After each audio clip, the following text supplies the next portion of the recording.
Good morning, I'm Steve Johnson. A reminder, you can get our iPhone, iPad, and Android app and watch the Dove News on demand on your mobile app and on the Dove Roku channel as well. In the news, as the Rogue Valley dries out after last week's snowstorm, the National Weather Service reports that freezing rain could come to the valley tonight. There's a 70% chance that could happen between 4 p.m. and 10 p.m. It's a worst-case scenario that meteorologists say could cause a serious problem. If that happens, temperatures are expected to range only between 34 and 35 degrees. House Republicans rallying behind a modest budget pact. It promises to bring a temporary halt to budget brinksmanship in Washington and ease automatic budget cuts that would otherwise slam the Pentagon and domestic agencies for a second straight year. Budget negotiator Paul Ryan says it achieves an immediate goal. What this budget agreement does is it helps produce more certainty because it stops a potential government shutdown in January and it stops a potential government shutdown in October. We think that's good for the country. President Obama and Senate Democrats are also praising the measure, though Tea Party leaners say it doesn't go far enough. As consumers face a December 23rd enrollment deadline for Obamacare if they want to have coverage on the first of the year, the federal health insurance website serving 36 states continues to have issues. This week there was an extended maintenance outage, but Health and Human Services Secretary Kathleen Sebelius told lawmakers yesterday she's seeing some very positive trends, with people starting to re-engage. But it didn't stop some contentious questions from lawmakers during a hearing with Sebelius.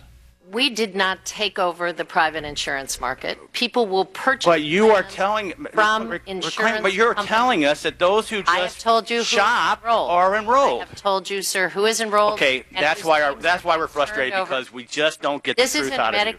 New numbers show that 364,000 have signed up through Obamacare as of the end of November. That's more than 3 times the October total, but it's still not close to where the numbers that were being projected. As Oregon cities gear up their warming centers for the homeless during cold nights, the Gospel Rescue Mission is also seeing a higher demand. The Medford Mission is now housing over 100 men and women in their shelter facilities, which is a 20% increase over normal demand. Even with the increased load, Assistant Manager Jason Bull says they can still take in more. If you run into anybody that's homeless or staying outside, point them to the mission. It helps when we encourage people that are camping out during dangerous weather to come in where they can get help. As Christmas nears, Bull says they can also use more hams for their Christmas dinner at their Central Medford facility. Well, let's take a look at some of the weather that we are expecting, and it is going to be cold, that's for sure. For Medford and Grants Pass, down to 33 tonight, 26 tomorrow night. And if we don't have the ice storm, we could see a high of 42 today, 44 tomorrow, 48 on Saturday. For the Klamath Falls area, partly cloudy skies today, high of only 36, down to 18 tomorrow night.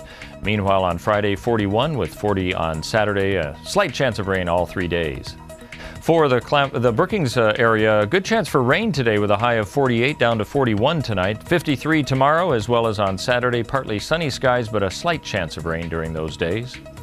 For the Port Orford and Coos Bay area, a good chance for rain both today and as well as leading into tomorrow. A high today of 49, 50 degrees expected Friday, 51 and just a slight chance on Saturday. And for Wairika, Northern California, partly cloudy skies for the rest of the week, 43 today, 45 tomorrow, 47 expected on Saturday. That's a look at news and weather. You're up to date with the latest right here on the Dove.